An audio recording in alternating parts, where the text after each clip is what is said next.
थकीत वीज देयकासाठी महावितरणनं बुधवारी 15 मे रोजी परभणी शहराच्या पाणी पुरवठ्याची वीज तोडली. शुक्रवारी 17 मे रोजी शहर महापालिकेने थकीत देयकापोटी 22 लाख रुपये महावितरणला अदा केले. तरी देखील वीज पुरवठा सुरळीत करण्यात आलेला नाहीये.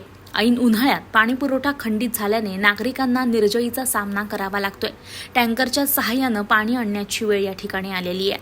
परभणी शहर महापालिका आणि महावितरणमध्ये पाणी पुरवठ्याच्या थकीत देयकावरून नेहमीच वाद होत आहे.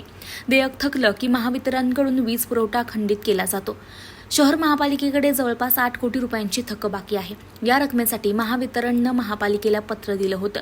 देयक न दिल्यास 15 मे रोजी येलदरी धर्मापुरी येथील वीज तोडण्यात आली.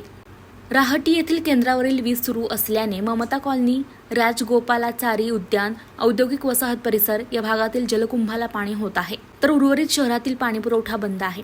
वीज जोडणी सुरू करण्यासाठी महापालिकेने शुक्रवारी 17 मे रोजी 22 लाखांचं देयक भरले.